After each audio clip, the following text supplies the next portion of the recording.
دنیا میں کوئی بھی انسان ایسا نہیں ہے کہ جس کو دو کیفیات کا سامنا نہ کرنا پڑے۔ ایک تو یا وہ اللہ تعالیٰ کی طرف سے انعامات، نعمت، خوشحالی،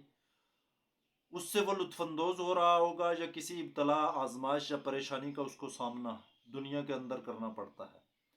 غالب نے کہا تھا کہ یہ ہو نہیں سکتا کہ قید و حیات، بند و غم اصل میں دونوں ایک ہیں، موت سے پہلے آدمی غم سے نجات پائے کیوں، کہ دنیا کے اندر کوئی انسان آئے اور اس کو تکلیف،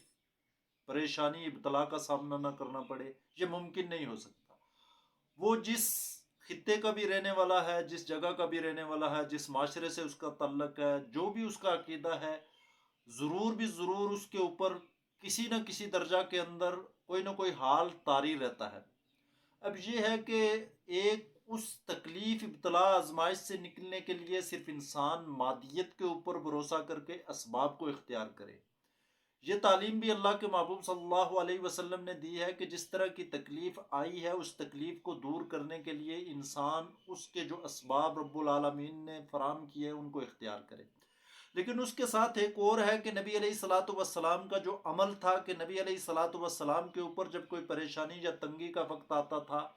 تو جب وہ اسباب کو اختیار کرتے تھے تو اس کے ساتھ وہ دوسرا کیا عمل کرتے تھے؟ اگر بندہ اس کو بھی اپنی زندگی کا معمول بنا لے تو اللہ تعالیٰ اس کی تکلیف، راحت، پریشانی کو جلدی کے اندر آسانی، امن اور خوشحالی کے اندر تبدیل فرما دیتے ہیں۔ اور حضرت عباس رضی اللہ عنہ بیان کرتے ہیں کہ نبی علیہ الصلاۃ والسلام کے اوپر جب بھی کوئی تکلیف یا پریشانی آتی تو نبی علیہ الصلاۃ والسلام یہ دعا فرماتے تھے: لا الہ الا اللہ العظیم الحلیم، لا الہ الا اللہ رب العرش العظیم، لا الہ الا اللہ رب السماوات ورب الارض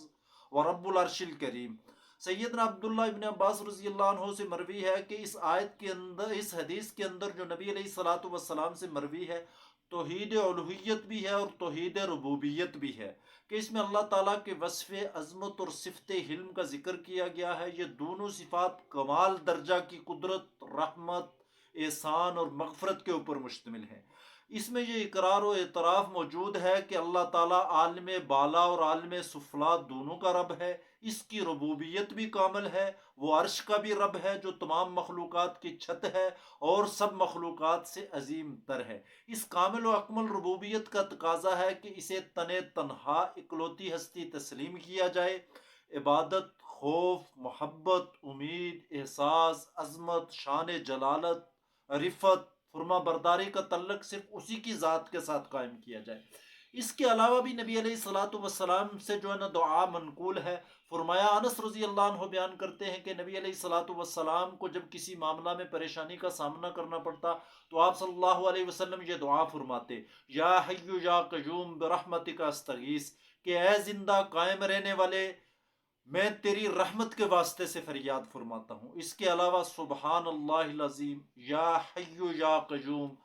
الہکم الہ واحد، لا الہ الا هو الرحمن الرحیم، یہ بھی نبی علیہ الصلاۃ والسلام کا معمول ہوتا تھا۔ اس کے علاوہ سیدنا انس رضی اللہ عنہ بیان کرتے ہیں کہ اللہم انی اسألک بان لک الحمد، لا الہ الا انت المنان، بدیع السماوات والارض، یا ذا الجلال والاکرام، یا حی یا قیوم، کہ نبی علیہ الصلوۃ والسلام کے سامنے ایک شخص نے ان الفاظ کے ساتھ دعا کی تو آپ صلی اللہ علیہ وسلم نے فرمایا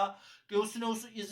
اسم اعظم کے واسطے سے دعا کی ہے کہ اس کے ذریعے جب اللہ سے دعا کی جائے تو وہ قبول فرماتا ہے، اور جب بھی اس کے ذریعے سے اس سے کچھ مانگا جائے تو وہ عطا فرما دیتا ہے۔ اس کے علاوہ اللہ اللہ ربی لا اشرک بہ شیئا، یہ بھی نبی علیہ الصلوۃ والسلام مشکل کے وقت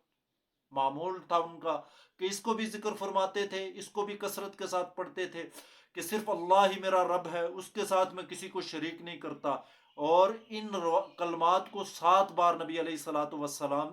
جو پڑھتے تھے تو فرمایا کہ ان کو 7 بار پڑھا جائے۔ تو جہاں مشکلات سے نکلنے کے لیے اور اسباب کو اختیار کیا جائے تو ان دعاؤں کا بھی معمول بنایا جائے۔ یہ نبی علیہ الصلوۃ والسلام سے صحیح احادیث کے طور پر منقول ہیں، تو اللہ تعالیٰ پریشانی، ابتلا سے نکال دیں گے اور راحت اور آسانی پیدا فرما دیں گے۔ اللہ عمل کی توفیق عطا فرمائے۔